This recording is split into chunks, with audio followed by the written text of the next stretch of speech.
오늘은 대강절이 시작되는 첫날입니다. 대강절이라 함은 우리에게 오시는 주님을 사모하며 기다리는 절기이지요. 특별히 오늘 첫 주는 우위로와 소망으로 오시는 주님을 기다리고 준비해서 영접하는 시간이죠. 특별히 깨어 있음으로 주님 앞에 서기를 준비하는 대강절. 저 멀리로부터 동방박사들은 황금과 유향과 모략을 준비해서 첫 번째 성탄절에 아기 예수님께 경배하며 축하를 드렸다는데, 우리는 무엇을 가지고 우리의 구원자로 오시는 주님께 감사하며 살해하며 축하할 수 있을까요? 교회와 함께 여러분이 기쁨, 감사, 영광의 잔치를 준비하시면 그 모든 과정들이 모아져서 주님께 이 땅에서 올리는 가장 뜻깊고 기쁜 축하가 드려질 줄로 믿습니다. 함께 해주시면 은혜가 더할 것이고 기쁨이 더할 것이고, 오늘 교회를 통해서 여러분 한 분 한 분이 더 행복해질 줄로 믿습니다. 아멘. 행복한 사람이란 과연 어떤 사람일까? 우리가 행복 그러면 금세 떠올릴 수 있는 몇 가지 키워드, 주제들이 있죠. 우선 건강. 이 시간 예배를 드리기 전에도 척추가 상하셔서 시술하고 고생하고 오신 권사님을 기도해 드리고 올라왔어요. 건강. 우리 삶의 내용과 질적인 측면에서 아주 결정적인 요소가 건강이 아닌가, 그렇게 생각이 되는데, 여러분, 세상에서 우리가 살면서 소위 부귀, 영화, 공명, 그런 것을 많이 얻고 많이 이룬다 할지라도 막상 건강을 잃어버린다면 사실은 다 소용이 없는 것이죠. 그래서 여러분, 옛날에 어른들은 그런 얘기를 들려줬어요. 돈을 잃어버렸는가? 조금 잃어버린 것이다. 명예를 잃어버렸는가? 조금 많이 잃어버린 것이다.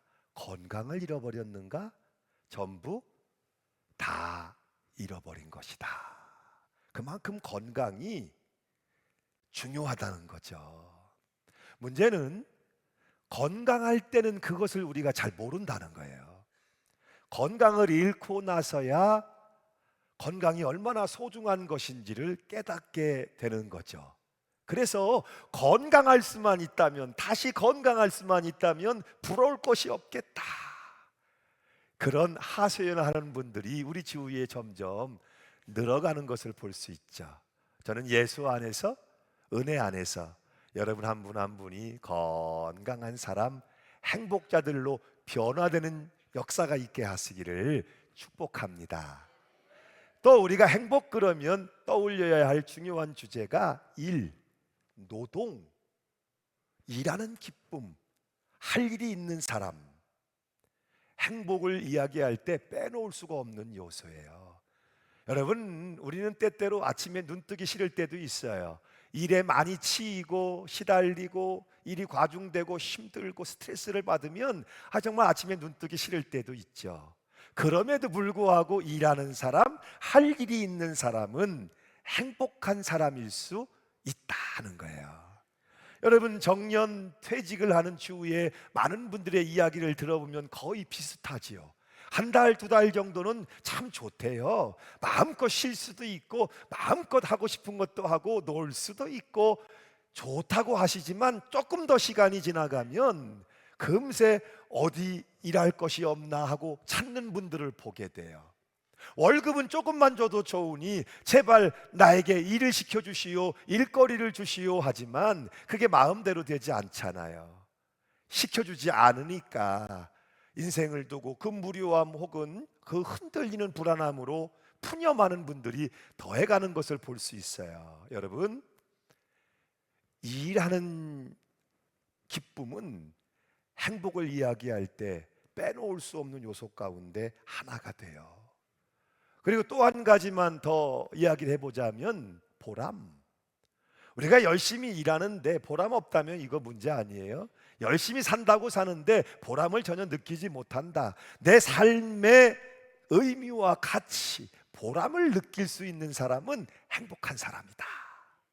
할렐루야. 여러분, 만약에 우리가 어떤 직업을 가졌다고 가정을 해보세요. 어떤 직업을 가지고 세월이 흘러 내 나이가 60이 되고 70이 되었을 때 내가 이 직업을 가지고 산 것에 후회가 없다 한다면 여러분, 이 사람은 행복한 사람이에요. 그런데 60이 되고 70이 됐는데 내가 왜 하고 많은 직업 가운데 이 직업을 가져서 평생 이런 일만 하고 살았나 하고 후회에 막심해진다면 여러분, 이건 정말 불행한 일일 수밖에 없겠죠. 결혼 생활도 가정 생활도 다르지 않아요. 여러분, 부부가 함께 사는데 살면서 내가 어쩌다가 이런 사람 만나서 이 고생하나 하고 후회가 된다면, 내가 어쩌다가 이런 자식을 더 가지고 평생 이렇게 속 썩으며 사나 하고 후회가 된다면 여러분, 이건 역시도 불행한 일일 수밖에 없죠. 그래서 인생을 살면서 그 의미, 가치를 찾으려고 하는 거고, 할 수만 있으면 보람을 느낄 수 있는 인생은 복된 인생이에요. 건강한 사람, 할 일이 있는 사람, 보람을 아는 사람, 이들이 행복한 사람을 생각할 때 떠오르는 주제라면, 이제 여러분 조금 더 깊이 뒤집어서 그럼 어떤 사람이 불행한 사람일까? 세상에서 어떤 사람이 가장 제일 불행한 사람일까? 여러분, 실제로 유명한 철학자죠. 아리스토텔레스라고 하는 고대 철학자가 자신의 제자들하고 함께 실제 이 문제를 두고 토론을 벌인 거예요. 세상에서 제일 불행한 사람은 어떤 사람일까 하고 토론을 벌이니까 별의별 각양의 대답들이 나왔겠죠. 가난한 사람이 불행하다, 병들고 아픈 사람이 불행하다, 배고픈 사람이 불행하다, 아니다, 부모가 없는 고아가 정말 불행한 사람 아니냐, 이런 이야기들이 쏟아진 것이죠. 그때 스승이 마지막 정리하기를 이렇게 정리한 거예요. 세상에서 제일 불행한 사람은 보람이 없는 일을 하는 사람이다. 보람이 없는 일을 하는 사람, 보람이 없는 인생을 사는 사람, 여러분 생각에는 어떠시겠습니까?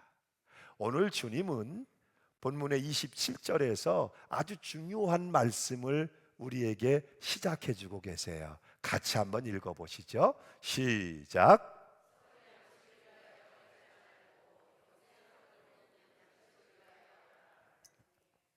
썩을 양식을 위하여 일하지 말고 영생하도록 있는 양식을 위하여 하라.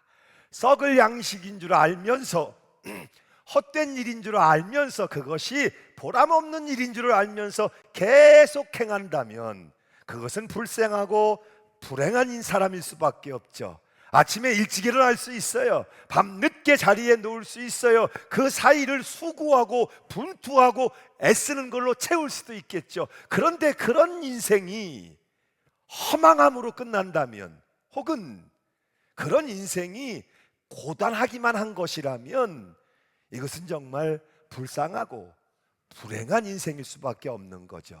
오늘 저와 여러분은 그런 인생에서 돌아서시기를 바랍니다.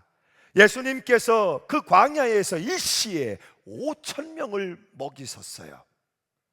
많은 사람들이 몰려들었을 때 예수님 보리떡 5개와 물고기 2마리 오병이어를 가지고 5,000명을 먹이는 기적을 행하셨어요. 만일 오늘 이런 일들이 벌어진다면, 이런 일들을 행하신다면 세계 각처에서 비행기 타고 무수한 사람들이 몰려들 거예요. 실제로 예수님이 그 일을 행하신 이후에 부쩍 예수님을 따르는 사람들이 늘어났어요.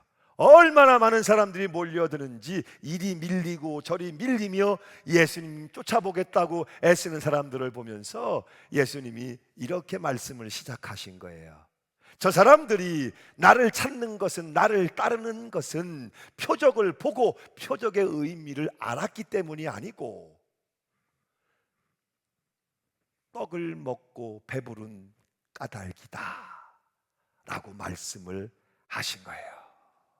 그 떡을 더 먹어보겠다고, 그 신비로운 떡을 나도 먹어보겠다고, 한 번 더 한 조각 그 떡을 받아 먹겠다고 몰려드는 사람들을 보시며 이렇게 말씀하신 주님이 오늘 우리가 읽은 본문 말씀을 직접적으로 제자들에게 하고 계신 거예요. 같이 한번 읽어보시죠. 썩을 양식을 위하여 일하지 말고 영생하도록 있는 양식을 위하여 하라. 한 번 먹고 또 배고프게 될 빵을 얻기 위하여 나를 따르지 말고 영원한 양식, 영원한 생명의 진리를 위하여 나를 따르라. 아멘. 영원한 양식, 영원한 가치, 영원한 진리를 위하여 예수를 찾는 사람들, 예수를 따르는 사람들. 오늘도 여러분 자기의 집을, 각처의 집을 떠나서 주님 앞으로 교회로 올라오셨잖아요. 우리가 오늘 집을 떠나서 이 교회로 올라온 참된 이유가 과연 어디에 있을까요? 이 육신과 함께 썩어질 양식을 얻기 위하여? 성경의 표현대로 빌리자면 육신의 정욕과 안목의 정욕과 이생의 자랑, 그런 걸 구하고 그런 걸 얻기 위하여 올라온 것이겠습니까? 아니면 영원한 생명, 영원한 가치, 영원히 배부르게 할 신령한 양식을 구하기 위하여 이 자리, 예배의 자리로 올라온 것이겠습니까? 그리스도인들이여, 당신의 생의 의미와 목적을 분명히 하십시오. 제자들이여, 왜 예수 앞에 나오는 건지, 왜 예수를 따르는 건지, 당신의 인생이 예수와 함께 가기로 결정했다면 그 생의 의미와 목적이 어디에 있는지 분명하게 알아야 되지 않겠습니까? 썩을 양식을 위하여 일하지 말고 영생하도록 있는 양식을 위하여 하라 하고 주님이 말씀하시니까 제자들이 물은 거예요. 그러면 주님, 우리가 어떻게 하여야 하나님의 일을 하오리까 하고 물은 거예요. 우리가 참된 하나님의 일을 하고 싶은데 이렇게 하면 됩니까? 저렇게 하면 됩니까? 어떻게 하면 우리가 하나님의 일을 할 수 있나요? 라고 제자들이 물으니까 예수님께서 조금은 엉뚱한 대답을 하신 거예요. 하나님의 보내신 자를 믿는 것이 하나님의 일이니라. 역설인데 사실은 기대 밖의 대답일 수밖에 없죠. 그런데 이 대답을 조금만 깊이 들여다보면 하나님의 보내신 자를 믿는 것이 하나님의 일이다. 그렇죠. 우리가 하나님의 일, 그리고 믿음에 대한 본질을 발견할 수 있게 되죠. 가령 여러분 예를 들어보자면 구약 시대에 그러면 많은 믿음의 우인들이 나와요. 여러분이 좋아하는 믿음의 우인이 있다면, 여러분이 오늘 보고 배울 모델링하고 싶은 우인이 있다면 어떤 사람이겠습니까? 저는 목회자의 한 사람으로 모세에 대한 깊은 생각을 가지고 있어요. 구약 시대 이스라엘은 하나님의 교회죠. 그 교회를 쳤던, 그 교회를 섬겼던 모세는 말 그대로 이 땅에서 가장 위대한 하나님의 사람이었죠. 나이 40세에 부름을 받아서 80세가 되는 동안 40년 동안을 한결같이 불꽃같이 하나님께 쓰임 받았던 400년, 자그마치 400년 애굽의 노예 종살이를 끊어내고 구원의 강 홍해를 건너며 약속의 땅 가나안을 향하여 출애굽을 이끌었던 위대한 지도자가 바로 모세죠. 그런데 가데스 바네아라는 광야에 머물러 있을 때 모세는 그렇지 못했다는 사실이에요. 백성들은 많은 기적을 체험했어요. 그동안 40년 오는 동안 놀라운 하나님의 기적을 먹고 마시며 여기까지 인도받아 온 거예요. 그런데 오늘 당장에 물이 없는 상황이 되니까, 당장에 물 때문에 걱정, 물 때문에 불편함이 생기니까 아우성을 치기 시작한 거예요. 그 아우성이 하나님을 향한 불평과 원망으로 쏟아지더니 급기야는 돌을 들어 모세를 때려 죽이자고 달려드는 상황이 연출된 것이죠. 이 기막힌 상황 속에서 모세의 입장에서 얼마나 기막혀요. 그리고 자신을 돌로 쳐 죽이겠다고 달려들고 있는 그 백성들을 보면서 얼마나 마음이 속된 말로 찢어지고 아팠겠습니까? 그래서 모세가 하나님 앞에 기도해요. 그랬더니 하나님이 내 눈에 보이는 저 반석을 쳐서 백성에게 물을 마시게 하라 하고 응답을 주신 거예요. 그래서 백성들을 다 반석 앞으로 인도에 모으고 그 백성들 앞에 지팡이를 들고 섭니다. 여러분이 그렇게 기적을 체험하고도 불평하고 원망하고 계시나요? 그럼에도 불구하고 하나님은 진노하지 아니하시고 여러분을 심판하지 아니하시고 긍휼히 여기소서 이 반석을 쳐 생수를 내어 먹고 마시게 하실 것이니 여러분 이 긍휼의 하나님 여호와께 감사하십시오. 그러면서 그가 두렵고 떨리는 마음으로 반석을 쳤어야 했어요. 그런데 오늘은 모세가 그렇게 하지 못했어요. 지금 모세가 굉장히 분노했거든요. 분노하게 되니까 그는 하나님을 순간적으로 잊어버렸어요. 원망하며 자신에게 거역하고 있는 그 백성들을 보며 도무지 이해가 되지 않는 그 백성들 때문에 불같이 분이 화가 일어나니까 이 패역한 놈들이여, 이 망할 자식들아, 우리가 물을 대어 너희를 먹게 하랴. 그리고는 반석을 지팡이를 들어서 후려치듯이 때려버렸거든요. 여기서부터 이야기는 완전히 달라지는 거예요. 하나님의 일이니까 하나님이 물을 내어 마시게는 했지만 이 일로 모세는 하나님의 큰 책망을 얻게 되지요. 너는 나를 믿지 않았다. 너는 나의 거룩함을 드러내지 않았다. 나를 거역하였다. 너는 결코 가나안 땅에 들어가지 못한다. 얼마나 사모했던 약속의 땅 가나안이겠습니까? 그것도 모세인데요. 그런데 모세는 들어가지 못한다. 어째서 다른 사람도 아닌 모세가 들어가지 못한다 하실까요? 너는 하나님의 일을 하는 것처럼 보였지만 사람의 일, 자기 일을 한 것이다. 자기 이름, 자기 기분, 자기 감정, 자기 명예, 자기의 의지와 주장, 그것은 하나님에 대한 불신앙이요 불순종이었음을 말씀해 주고 계신 거예요. 하나님의 일은 그 목적이 하나님께 있어야 돼요. 어떤 상황이 펼쳐진다 하더라도 하나님의 일은 하나님의 목적에 맞게, 하나님의 일은 하나님의 방법대로, 무엇에서 그 동기가 믿음에서 하나님을 믿음으로 시작되어야만, 근거되어야만 한다는 것이죠.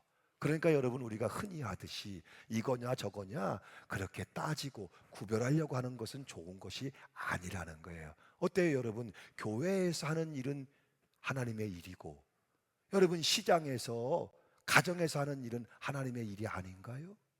그 일이 교회에서 하는 일이든 가정 혹은 시장에서 하는 일이든 믿음으로 하는 일들은 하나님의 일이라는 거예요. 그러나 여기 교회에 있어도 우리가 어떤 일을 할 때에 믿음으로 하지 않는다면 그것은 하나님의 일이 되지 않는다는 거예요. 마태복음 4장을 보면 우리 예수님께서 40일 동안을 광야로 나가 시험을 받으시며 금식하시죠. 40일 금식, 저는 상상도 할 수가 없어요. 그런데 그 40일 금식 기도하실 때 그 고통스럽고 절박한 순간에도 예수님은 믿음으로 생각하셨고 믿음으로 말씀하세요. 사람이 떡으로만 살 것이 아니요 오직 여호와의 입에서 나오시는 말씀으로 사느니라. 40일을 굶주린 그 순간에도 주님은 하나님의 말씀, 영원히 변치 않는 하나님의 영생의 가치, 이것을 우선 먼저 하고 계셨다는 거예요. 상황이 있죠. 믿는 여러분들은 저마다 다 여러분에게 주어진 자리가 있고 삶의 상황들이 분명히 있어요. 경황 중에라도 우리가 먼저 떠올려야 할 것은 영원한 가치, 진리의 말씀, 여기에 있는 거예요. 반드시 그렇게 하시라고 드리는 말씀은 아니지만 여러분 한번 마음으로, 권면으로 한번 들어보세요. 저는 목회를 하다 보니까 사실은 젊은 시절부터 결혼식 주례를 하는 일들이 종종 있었고, 그러면 대부분의 결혼식은 토요일에 이루어지지요. 토요일에 결혼식 예배를 인도하고 주례를 하는 일들이 종종 있었어요. 그러면 대부분은 토요일에 결혼식을 하면 토요일에 어디를 향해 출발합니까? 신혼여행지를 향해 출발해요. 그러면 주일은 거기 가서 지키겠다는 거죠. 그런데 간혹 보면 주일인데 예배 자리에 떡 나와 있는 자녀들이 있어요. 아니, 신혼여행 안 가고 왜 여기 있냐 하고 물어보면 신혼여행은 내일 가고 주일 지키고 예배 드리고 가려고 합니다 라고 대답을 해요. 야, 그러면 얼마나 기특하고 예쁜지 마음으로 그런 생각이 들어요. 야, 이런 사람들은 아들, 딸 잘 낳고 잘 살겠다. 예, 그런 생각이 든단 말이에요. 어때요, 여러분? 예배가 우선 아니겠어요? 결혼했으니까 평생 살 건데 하루 뒤로 밀리면 큰일 나겠습니까? 하루 뒤로 늦춰진다고 뭐 엄청난 일이 벌어지겠습니까? 평생 같이 살려고 결혼하는 건데. 그렇죠. 하나님 앞에 예배하는 거, 하나님을 섬기는 거, 이것이 우선되고 먼저 될 때, 여러분 한번 스스로에게 물어보란 말이에요. 내 인생에는 정말 뭐가 우선하는가, 뭐가 앞서는가? 예수님, 너희는 먼저 그의 나라와 의를 구하라, 이렇게 말씀하시잖아요. 우리가 어떤 상황 가운데 어떤 삶을 살든지 먼저 우선해야 할 거, 하나님 뜻, 하나님의 말씀, 구원하시는 복음, 그것이 앞세워질 때 어때요?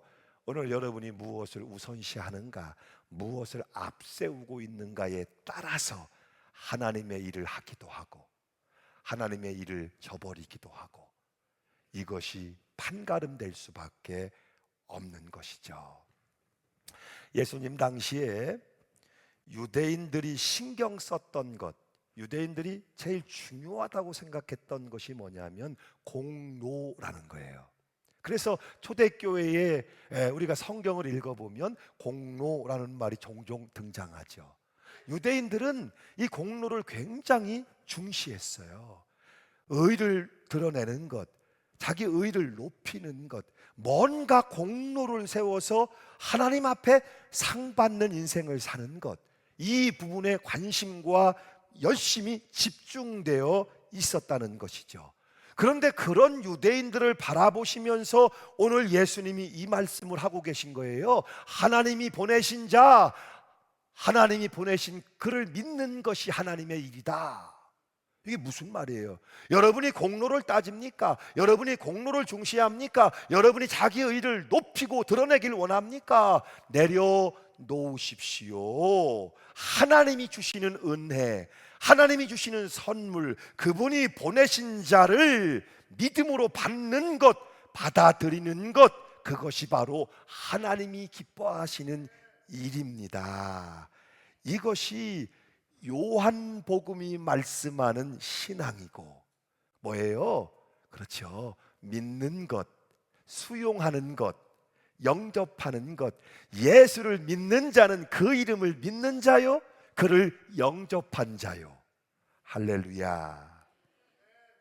오늘 이 구원의 진리를 다시 한번 생각해 보세요. 하나님이 세상을 창조하시고 행하신 가장 크고 위대한 일이 있다면 그것도 우리 인생을 두고 하나님이 이 세상 가운데 행하신 가장 크고 위대한 일이 있다면 그것이 무엇일까요? 성탄, 주 예수께서 우리를 찾아오시고 복음 전도, 생명을 살리시고 치유하시며 복음을 전하시고 십자가, 몸 찢겨 피 흘리심으로 모든 나무에 달린 자의 저주와 죄로부터 우리를 구원하신, 그렇죠, 하나님의 사랑과 그로 말미암아 보내신 아들과 그를 통해 이루신 큰 구원의 역사를 받는 것, 믿는 것, 받아들이는 것, 그런 사람들이 오늘도 먼저 예배하고 먼저 하나님 앞에 엎드리고 먼저 하나님의 헌신된 일에 귀하게 쓰임 받는 것. 아멘. 잊지 마세요. 하나님이 행하신 가장 위대한 사건은 성탄. 하늘 보자 버리고 이 땅에 나를 불러 구원하기 위해 오신 성탄 사건이고, 가장 기막힌 위대한 은혜는 피 흘리신 십자가. 십자가는 우리의 모든 죄를 사하시며 능히 구원하시나니. 아멘. 이 구원의 복음, 이 구원의 은혜 안에서 내가 이것도 할 거예요, 저것도 할 거예요, 내가 선한 일도 하고 봉사도 하고 멋지게 할 거예요, 그러기 전에 먼저 하나님이 우리 위에 보내시고 우리 위에 행하신 그 큰 구원의 선물을 받아들이고 수용하고 영접하고 믿는 믿음 안에서 주님을 사랑하며 주님이 기뻐하시는 일들을 행하기 시작하는 것. 할렐루야. 이것이 하나님의 일이고 이것이 믿음의 본질이다. 아멘. 미국의 한 여자 청년이 인도에 선교사로 가기 위해서 서원을 하고 공부를 하고 준비를 했어요. 어학 훈련까지 마쳤으니 다 마친 거죠. 그리고 막 선교사로 파송받아 나가려고 하는 즈음에 문제가 생겼어요. 사랑하는 어머니의 임종을 맞이하게 된 것이죠. 어머니의 임종을 지키고 있는 이 딸에게 어머니가 마지막 유언을 남깁니다. 딸아, 네 여동생이 로마에 있지 않으냐? 그런데 중병이 걸렸다고 하니 내 대신 네가 좀 들여다보고 선교사로 떠나면 어떻겠니? 어머니는 임종하셨고 장례를 치른 후 어머니의 유언대로 로마의 동생을 찾아 떠났습니다. 그런데 로마 현지에 가보니 상황이 썩 좋지를 않았어요. 여동생은 중병이 걸려 있었고 아이들은 우위로 세 아들과 두 딸, 아직은 어린 오남매를 두고 있었는데 얼마 지나지 않아 이 아이들의 엄마가 죽습니다. 그리고 또 얼마 지나지 않아 남편도 세상을 떠났습니다. 난처해졌습니다. 나는 이제 선교사로 떠나가야 되는데 이 오남매를 버리고 두고 갈 수가 있어야지요. 기도 끝에 그녀가 서신을 선교부에 띄웁니다. 하나님의 뜻이 다른 데 있는 것 같습니다. 저는 선교사로 갈 수 없을 것 같습니다. 그렇게 서신을 띄우고 그 아이들을 맡아서 믿음으로 정성 다해 양육했어요. 그리고 세월이 흘러 25년이 지났을 때 그 세 아들이 인도의 선교사로 지원을 합니다. 그때 다시 그녀가 선교부를 향해서 이렇게 서신을 띄웁니다. 하나님께서 25년 동안 나의 기도를 3배로 응답해 주셨습니다. 여기 세 아이를 선교사로 파송합니다 라고 서신을 띄웠어요. 사랑하는 여러분, 하나님의 뜻이 어디에 있을까요? 우리가 하나님의 일을 한다 하는데 하나님의 일을 한다는 것은 과연 어떤 것일까요? 오직 믿음에 있고 믿음으로 하는 것이죠. 하나님의 사랑, 하나님의 구원의 역사와 은혜, 그것을 믿는 것이 하나님의 일이라고, 예수 그리스도 그분을 잘 믿는 것이 하나님의 일이라고 말씀해 주고 있어요. 내 생각, 내 의지, 내 주장, 내 의, 그것이 내게 소중할 수 있지만 하나님의 일을 하는 사람들은 그것을 은혜 안에서 내려놓을 줄 알고, 그래서 말씀 앞에서 아멘 믿음으로 결단하며 순종하기를 시작할 때, 그래서 여러분이 가정에 있든지 시장에 있든지 거리에 있든지 그 하나님의 주권을 인정하고 그 하나님을 향한 믿음으로 행하는 그 모든 일들이 주님이 기뻐하시는 일이 되고 아름다운 동행과 동역이 된다는 사실, 우리가 어떻게 하여야 하나님의 일을 하오리까? 하나님의 보내신 자를 믿는 것이 하나님의 일이니라. 많은 사람을 옳은 대로 주께로 돌아오게 하는 자는 별같이 영원토록 비추리라. 오늘도 하나님의 보내신 자 예수를 믿는 것, 다른 사람들로 하여금 구원자 예수를 믿게 하는 것, 이것이 하나님을 기쁘시게 할 것이고 여러분의 이름을 기억하시게 할 것이며 한 번 사는 이 땅의 생을 영원토록 별같이 빛나게 하시는 은혜가 될 줄로 믿습니다. 함께 결단하며 찬양합시다.